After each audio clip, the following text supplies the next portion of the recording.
Voilà, donc c'est bon. Eh bien, rebonjour à tous. Voilà, donc après la belle introduction d'Olivier sur l'orgueil, eh bien, je vais essayer de creuser un peu le sujet, parce que c'est un sujet vaste, c'est tellement important, pour que chacun prenne conscience de sa position, d'où il en est avec l'orgueil. Parce que l'orgueil, eh bien, on l'a dit, que c'était notre plus grand ennemi dans notre vie, bien sûr, quotidienne, mais aussi dans notre développement chrétien. Et bien sûr qu'il est en opposition, je ne vous apprends rien, avec l'humilité qui, elle, bien sûr, est notre plus grande amie. Donc, je vais vous donner une petite définition de l'orgueil, du dictionnaire. Donc, le dictionnaire nous donne cette définition. C'est une idée exagérée de sa propre valeur, une estime de soi qui porte à se mettre au-dessus des autres, et c'est donc une image trop avantageuse de soi-même. Et l'orgueilleux, bien sûr, se place au centre du monde. Alors, il y a bien sûr quelques synonymes d'orgueil. Je ne vais pas peut-être rentrer, comme peut-être tu l'aurais souhaité, Olivier, dans les différentes sortes d'orgueil de cette nature. Simplement, je vais citer quelques synonymes. Peut-être qu'il y a certaines petites différences avec l'orgueil. Mais bon, disons qu'on en fait un global. Donc, il y a la vanité, il peut y avoir l'arrogance, la suffisance, et puis bon, bien d'autres. Alors là, j'ouvre une petite parenthèse et je voudrais faire la définition, par contre, de l'humilité. Alors, qu'est-ce que l'humilité? Bien sûr que c'est l'absence d'orgueil, mais qui est due à la prise de conscience de sa faiblesse et à la volonté surtout de ne pas se surestimer. Donc, ce qui est vraiment caractéristique de l'orgueil, c'est se surestimer. Et bien sûr que l'exemple parfait d'humilité, bien sûr, c'est Jésus, et nous devons l'imiter en toute chose. C'est ce qui nous est demandé. Alors, comme tu l'as dit, Olivier, c'est vrai que l'orgueil est le premier péché qui a été commis, eh bien, c'est vrai, dans le ciel, et non pas sur la terre, puisqu'il a été commis par Lucifer, qui est devenu Satan. Et on sait pourquoi il a commis ce péché d'orgueil, parce qu'il voulait être l'égal de Dieu. Donc, c'est bien par orgueil qu'il a été déchu. Alors, l'orgueil, on va dire qu'il touche, eh bien, aussi bien, il touche les femmes, les hommes, mais je suis désolée, messieurs, parce que les enquêtes prouvent que quand même les hommes sont un peu plus concernés que les femmes dans ce domaine. L'orgueil va prendre sa racine dans les pensées. Alors, c'est vrai qu'on va bien avoir besoin de cette capuche pour se protéger. Et il va se développer aussi dans les pensées. Et pourquoi? Il va faire croire que nous pouvons gérer notre propre vie et notre avenir. Donc, quand on est orgueilleux, on va penser que l'on sait assez, que l'on a compris, qu'on est assez bon, on va dire, pour arriver seul, sans aide. Je n'ai pas besoin de conseils, je peux décider en fait par moi-même ce qui est bon, ce qui est juste. Donc là, eh bien, nous voyons que Dieu et sa parole n'entrent pas en compte dans ma façon de penser. Alors, bien sûr qu'il y a des moments, je crois qu'on a tous tendance à vouloir décider par nous-mêmes ce qui est bon ou pas bon, mais là, c'est dangereux. On a vraiment besoin de communion avec Dieu pour pouvoir, à travers le Saint-Esprit, eh bien, pour pouvoir gérer toutes les situations qui vont se présenter dans notre vie. Parce que le danger, c'est vrai que l'orgueil, on va dire que l'orgueil est à la base de tous les péchés. C'est en fait le péché par lequel tout mal va arriver. Alors, on peut donner quelques petits exemples. On va penser au non-pardon, à l'amertume, la jalousie, et j'en passe, parce que c'est, comme on l'a dit, vraiment, tout va arriver par la faute de l'orgueil. D'ailleurs, on dit que la moitié des problèmes de l'humanité, eh bien, viennent de l'orgueil. Donc, c'est pour ça que je pense vraiment qu'il est vraiment important de se rendre compte où on en est pour pouvoir y remédier. Alors, donc, oui, c'est vrai que l'orgueilleux, eh bien, c'est celui qui va savoir toujours tout, mieux que les autres d'ailleurs, et souvent, même sans faire l'expérience, hein, il sait, il a tout. Donc, de ce fait, il ne va pas écouter les arguments, mais par contre, il va toujours se placer, on va dire, comme un donneur de leçons, alors, ce qui n'est pas toujours très agréable pour l'entourage. Il ne va jamais se remettre en question parce qu'il est entêté. Et souvent, l'orgueil amène aussi à nous apitoyer sur nous-mêmes.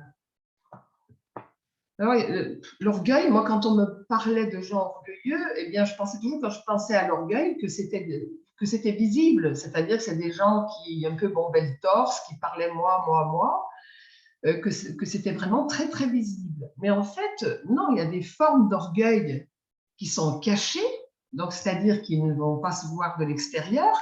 Et pourquoi? Eh bien, parce qu'elles sont dans le cœur. Donc, en fait, il n'y a que Dieu qui va pouvoir nous le révéler pour que nous puissions en prendre conscience. Mais ce qu'il faut quand même dire sur l'orgueilleux, c'est que c'est une personne qui souffre intérieurement, parce qu'on dit que ce sont des personnes qui manquent d'assurance, qui manquent de confiance en elles. Donc, elles vont vouloir compenser ce manque pour faire croire, en fait,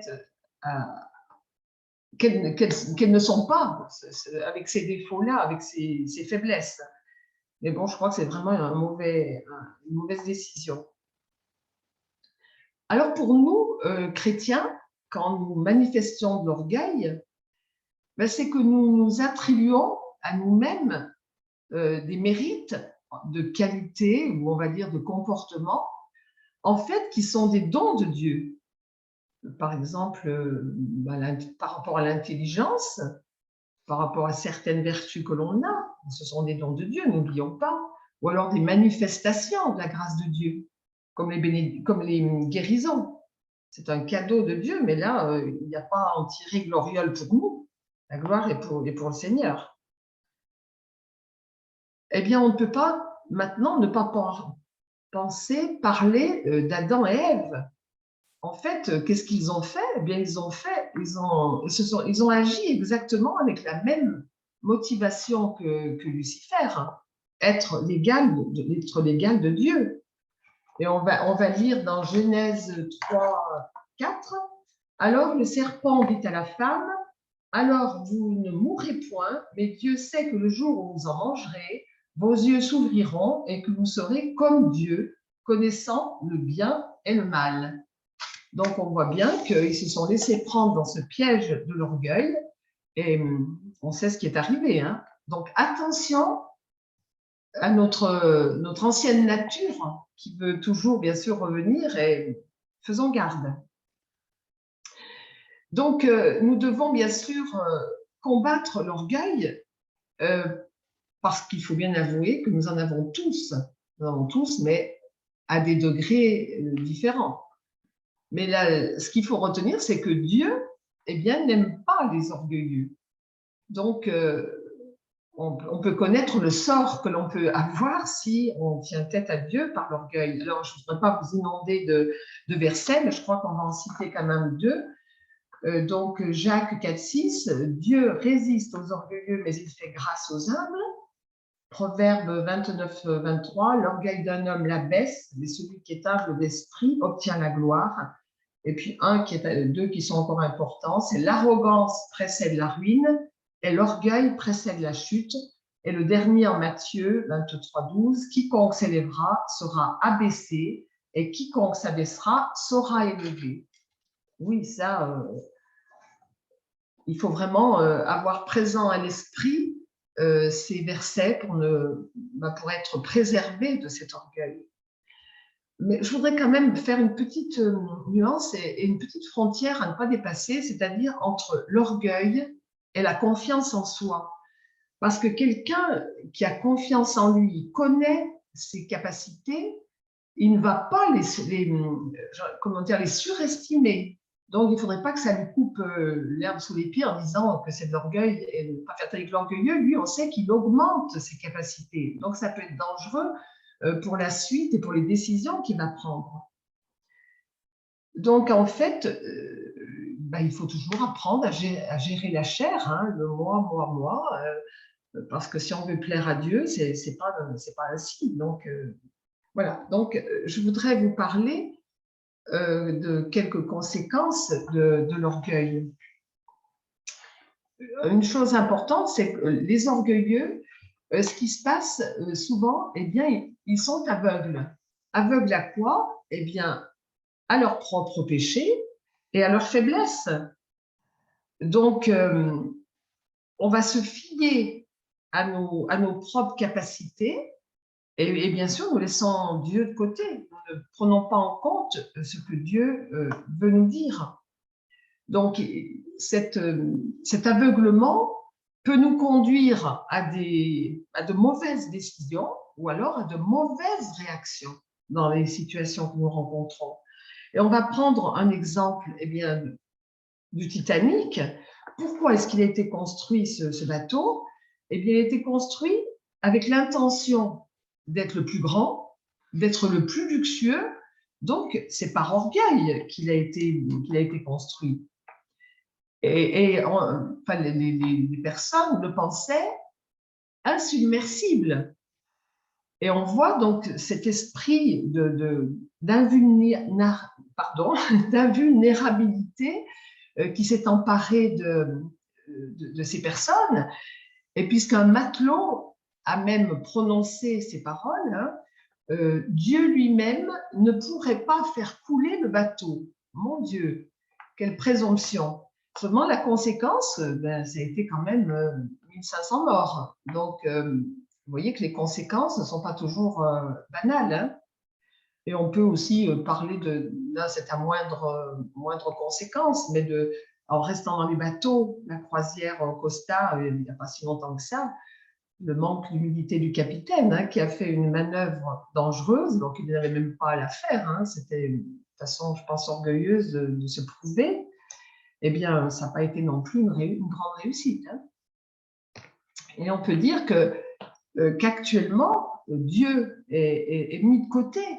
Donc, nous vivons un peu dans cette ambiance d'indestructibilité de notre société par les progrès scientifiques, technologiques. On a l'impression que maintenant, rien ne peut nous arriver. Eh bien, écoutez, je crois que l'atterrissage, pour certains surtout, il va être assez difficile. Hein. Alors, de ce fait, ce qu'on peut dire, c'est que l'orgueil nous fait perdre toute objectivité, parce qu'on est si sûr de soi, donc, pof, en France, il n'y a rien d'autre qui compte. Donc, ce qui fait que nous sommes inflexibles, intraitables.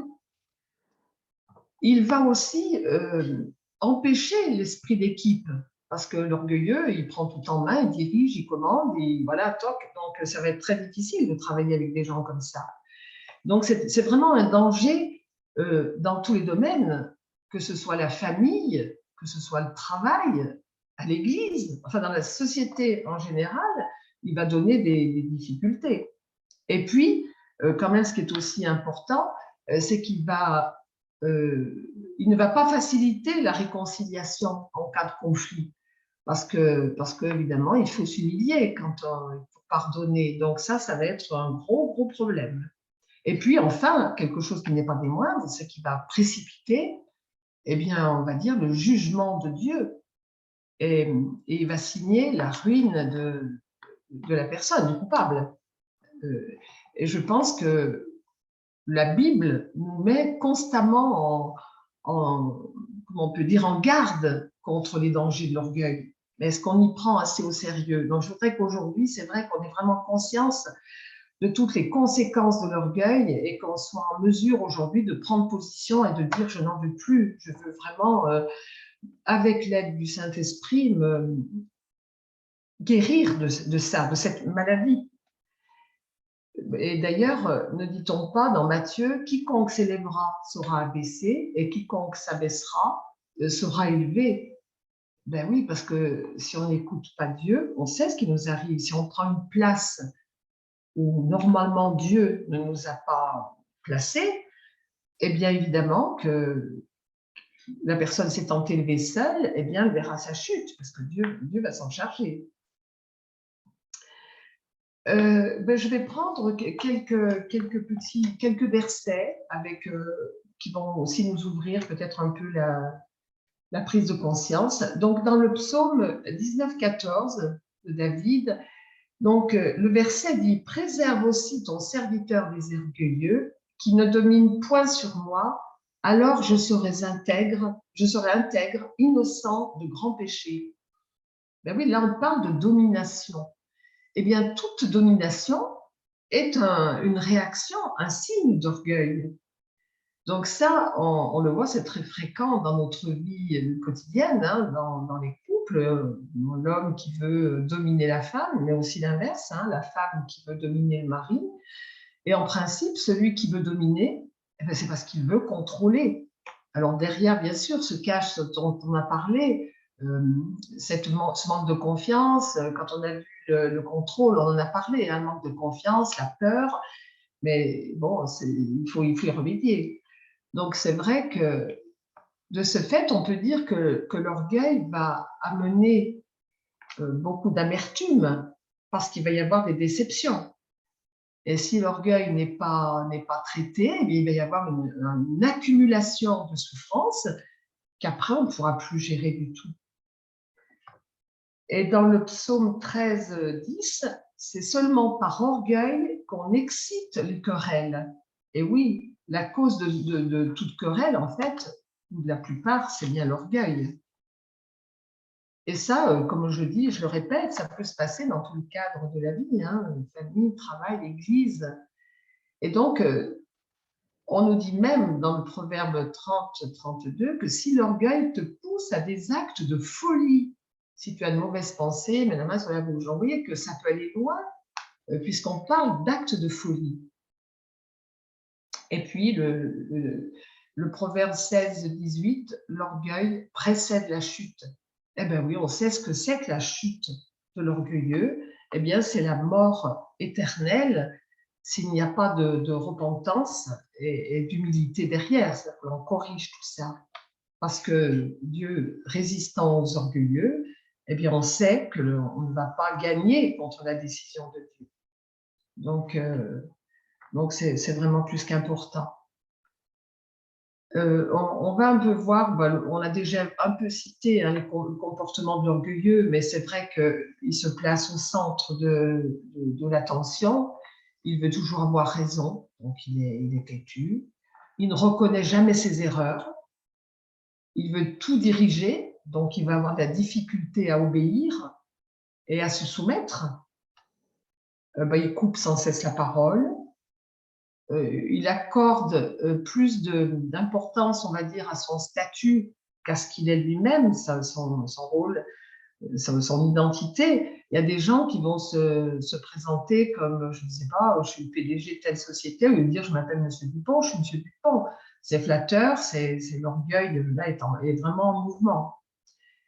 Et puis, l'orgueilleux va juger directement les gens, c'est-à-dire sans pof comme ça. Et puis, bon, on a parlé de la peine à pardonner. Et souvent, l'orgueilleux va avoir un cœur dur envers les autres. Il va peut-être manquer de compassion. Alors, le résultat, c'est qu'en fait, l'orgueilleux, on va dire qu'il s'aime beaucoup trop. Hein. Il pense qu'il vaut mieux que les autres. Alors, sur 3 points. Le premier, c'est par rapport à ses qualités humaines.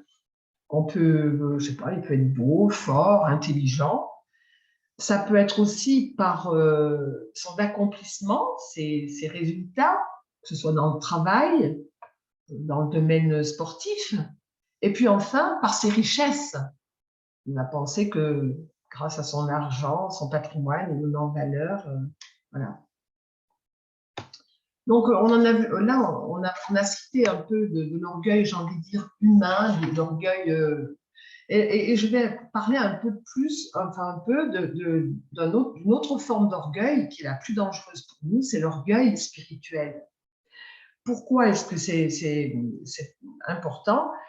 Parce que derrière cet orgueil spirituel se cache vraiment l'humilité, c'est-à-dire une fausse humilité. Donc, on ne le détecte pas souvent parce que justement, c'est difficile à mettre à jour. Donc, je pense que dans notre vie chrétienne, eh bien, l'orgueil va vraiment être un champ de bataille et qu'il faut vraiment le crucifier, je crois, tous les jours. Tous les jours, je pense que il va toujours nous titiller, cet orgueil. D'ailleurs, on va parler, quel était le problème des apôtres? Eh bien, leur problème, c'est de savoir quel était le plus grand. Donc, ce qui veut dire que nous n'y échapperons pas non plus, nous. Et ce qu'on va citer en opposition, eh bien, c'est l'attitude de Jésus qui veut faire comprendre ce problème d'orgueil et plutôt d'humilité. Il l'a fait, lui, par le lavement des pieds. Donc, il a montré que le plus élevé, eh bien, s'est mis dans la position, eh bien, du plus petit. Alors, imitons-le. Et donc, comme je vous le disais, on pense que ça peut sauter aux yeux, cet orgueil spirituel. Mais non, cette fausse humilité, elle se cache et c'est une forme, je pense, que l'on peut dire de piété qui va nous tromper. Mais je pense aussi qu'il va tromper celui qui le pratique. Les dons spirituels peuvent être aussi une alimentation à l'orgueil. Alors, c'est vrai que certains chrétiens sont fiers de leur supériorité, on va dire, spirituelle. Alors, ce qui se passe, c'est que ces chrétiens-là, eh bien, ils ne vont pas recevoir l'enseignement, parce qu'ils sont au-dessus des autres, ils savent tout, parce qu'ils ne sont pas, je pense, engendrés par l'esprit. Et donc, ils n'ont pas, je pense, vraiment faim et soif de la vérité ou de la justice. Donc, ils vont remplir des devoirs, ils vont remplir plein de devoirs et ils vont ils s'attendent, eux, à des récompenses. Mais on peut dire que Satan, là, il ne va pas les tenter davantage, hein, parce que ces gens sont déjà sous son influence. On sait son rôle, hein, Satan, il veut nous couper de Dieu, il veut vraiment nous éloigner. Donc là, par l'orgueil, il a vraiment une grande porte ouverte, hein, il n'a pas de souci. Et d'autres vont se vanter de leurs œuvres de charité, enfin, etc. Donc, je pense que l'on pourrait donner deux phrases pour illustrer là, ce qu'on vient de dire, c'est-à-dire pour l'orgueil humain. Donc, la première partie que l'on a développée, on pourrait peut-être dire « je sais mieux que les autres ». Mais le plus dangereux pour l'orgueil spirituel, je pense que la phrase qui conviendrait, c'est « je suis mieux que les autres ». Donc, vous voyez que ça touche autre chose, hein, ça touche vraiment notre être profond, notre âme, notre esprit, tout. C'est vraiment, on a une grande conviction d'être mieux que les autres. Donc, c'est vraiment un réel danger. Et pour illustrer, eh bien, on a la parabole du pharisien et du publicain. Hein, et je pense que cette parabole, elle est toujours d'actualité. Hein, parce qu'on entend souvent, moi je fais ci, moi je fais ça, voilà, je fais ci. Bon, bref, on ne va pas la développer parce qu'on la connaît tous. Et je pense qu'il faut vraiment se mettre dans l'idée que les paraboles qui nous sont données, eh ben, elles ne sont pas que pour les autres, hein, elles sont aussi pour nous. Donc, on sait que le danger, la mort spirituelle, eh bien, on veut vraiment y échapper. Hein. Donc, oui, c'est vrai qu'on ne connaît pas toujours nos qualités, j'ai envie de dire, mais c'est vrai que souvent, on a envie de celles que l'on n'a pas. Et je crois qu'il faut que nous apprenions à faire le point, savoir quels sont les dons que Dieu nous a donnés, de façon à les utiliser. Et donc, plus on sera dans l'humilité, eh bien, plus on est en accord avec Dieu. Et moins on ira donc développer de faux, j'ai envie de dire, de faux buts. Parce que c'est vrai que l'orgueil nous pousse quelquefois à faire des choses que Dieu ne nous demande pas. Et là, souvent, ben, c'est pas, même la plupart du temps, c'est pas une réussite. Hein. On va vraiment se casser le museau. Donc, il faut vraiment avoir conscience de nos dons, appliquer ce que Dieu a pour nous, que ce soit des objectifs hauts ou pas hauts. Chacun a son rôle, chacun à sa mission et il faut l'observer et être en accord avec ça. Et je crois que ce combat de l'humilité, c'est un combat qui est lié à la nouvelle naissance. Bon, comme chaque chose que l'on a développée, mais il y a des origines à tout ça. Donc, d'où vient cet orgueil? Donc, dans chaque chose que l'on a déjà développée, eh bien, il peut venir du générationnel. Alors là, on peut ne pas en être conscient parce que ce sont des générations bien antérieures, donc il n'y a que le Saint-Esprit qui peut nous les dévoiler. Donc, il faut travailler vraiment avec lui. Ensuite, cet orgueil peut être inspiré par le diable, et on l'a vu au moyen de nos pensées. Et là, on peut citer dans Chroniques, à propos du dénombrement, Satan se leva contre Israël et il excita David à aller faire le dénombrement. Ben oui, mais on sait que ce dénombrement, il était basé pour lui sur l'orgueil, parce qu'il voulait se montrer fier de la force de son armée. Donc la motivation n'était pas bonne. Et puis, l'orgueil peut venir, ben oui, du monde, de ce qu'il y a dans le monde. Je vais juste citer Jean 1 Jean, car tout ce qui est dans le monde, la convoitise de la chair, la convoitise des yeux et l'orgueil de la vie ne vient point du Père, mais vient du monde. Et puis encore une autre source, donc c'est notre propre évaluation, c'est ce qu'on a développé tout à l'heure, hein, de nous-mêmes. C'est-à-dire qu'on va toujours gonfler ce que l'on a, on se voit mieux que ce que l'on est. Et là, Luc nous dit, Jésus leur dit, vous cherchez à paraître juste devant les hommes, mais Dieu connaît vos cœurs, car ce qui est élevé parmi les hommes est une abomination devant Dieu. Donc, on voit vraiment que ben, l'orgueil, en fait, c'est comme une prison. Hein. Donc, on ne va pas rester dans cette prison, il faut en sortir. Et on va prendre, si vous voulez bien, quelques exemples dans la Bible. On va prendre eh bien, la tour de Babel. Hein. Pourquoi a-t-elle été construite? Hein, on le voit dans Genèse. Elle est donc le symbole, on va dire, de l'orgueil humain. Hein. L'homme voulait rivaliser avec Dieu et en construisant cette tour qui pourrait atteindre les cieux. Bon. Mais là, ça a été une catastrophe. On peut parler aussi du roi Osias. Au lieu de rendre gloire à Dieu, donc il pensa, lui, qu'il avait bien agi. Donc il a pris la gloire sur lui et il s'est attribué, vous vous souvenez, l'honneur de son succès donc par l'orgueil, et il s'est accordé un droit en fait que Dieu ne lui avait pas donné, puisqu'il est allé brûler de l'encens sur l'autel des parfums. Donc il y a eu aussi une grande conséquence, vous vous souvenez, ça a été la lèpre.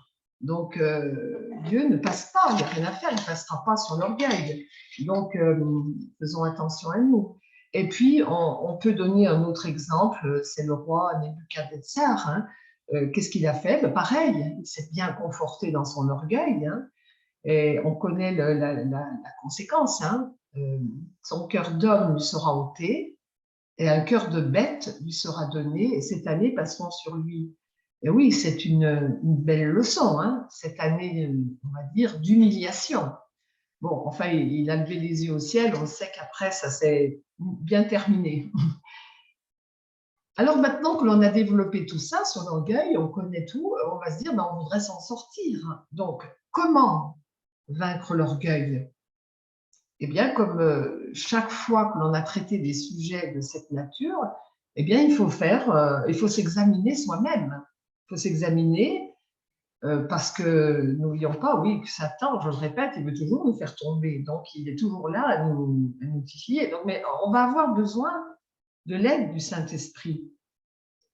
Alors, tout d'abord, je crois que la première chose, puisqu'on a vu que l'orgueilleux il veut se débrouiller tout seul, hein, la première chose à faire, c'est de refuser d'agir indépendamment de Dieu.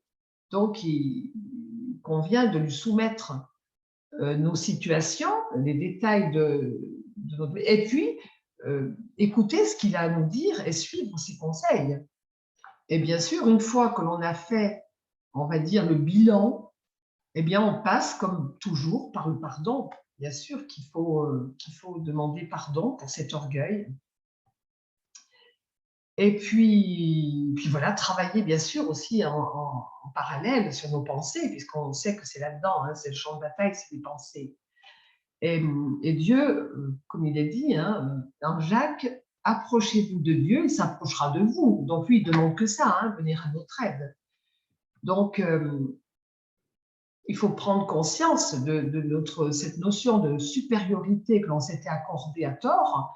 Et puis, voilà, ça fait partie de la demande du pardon. Et puis, ce qu'on peut aussi faire, je crois que c'est aussi demander aux autres, parce que les autres sont bien placés pour voir ce qui cloche au niveau de l'orgueil sur nous. Bien sûr, pas n'importe qui, hein, quelqu'un de confiance. Et après, il faut reconnaître et puis accepter cette faiblesse, ces défauts.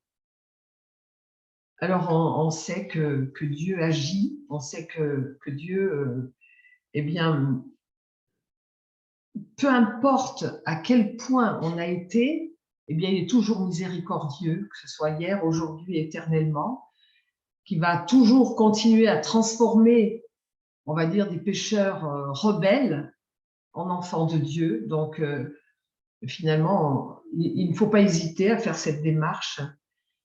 Et je crois que aussi une chose pour nous préserver, ce serait le matin de demander à Dieu de nous donner sa sagesse pour toute la journée, de façon à ce qu'on ne tombe pas dans ces pièges. Et puis le soir, eh bien, faire un examen de nos cœurs, voir ce que nous avons fait, ce que nous n'avons pas fait, ce que nous aurions dû faire, et puis repasser tout de suite par cette case de pardon, de façon à repartir toujours, à ne pas accumuler souffrance, péché, conséquences de péché. Parce qu'on le sait, Matthieu nous dit hein, que l'esprit est bien disposé, oui, l'esprit est bien disposé, mais la chair est faible. Alors que qui que nous soyons, nous sommes tous au même point, c'est-à-dire que là, nous devons être sur cette ligne à se dire, eh bien oui, comment je me comporte, comment voilà, être vraiment avoir prendre cette décision de se dire, je veux me sortir de ça parce que la conséquence est trop grave. Voilà, donc il y aurait certainement encore beaucoup de choses à dire sur l'orgueil. Là, j'ai fait vraiment, à mon avis, ce qui me semble être le plus important. Mais je voudrais terminer par une prière qui n'est pas de moi, mais que je trouve qui est bien appropriée. Alors, si vous me permettez, je vais vous la soumettre. Seigneur Jésus, je te demande pardon pour mon orgueil humain et spirituel. Donne-moi la sagesse de voir cette maladie en moi et d'ouvrir mon cœur à ton humilité divine qui transforme toute ma vie. Protège-moi de cet orgueil pernicieux, malsain et diabolique. Jésus, donne-moi de prier quotidiennement, plusieurs fois, dans la simplicité et la vérité de ma pauvreté, de mes faiblesses. Dès maintenant, je t'ouvre toutes grandes les portes de mon être, spécialement dans mes racines profondes, là où se cache mon désir de domination, de contrôle en raison de mon insécurité viscérale. Je te laisse toute liberté que tu désires pour opérer des guérisons et des transformations en mon être. Je te présente mes proches qui sont comme moi dans les griffes d'un orgueil malsain. Touche-les, mon Dieu d'amour, en n'oubliant jamais que je suis moi-même très mal pris avec un orgueil, un ego, un moi très fort. Donne-moi ton humilité véritable. Merci Seigneur de recevoir ma prière et d'agir dès maintenant. Amen.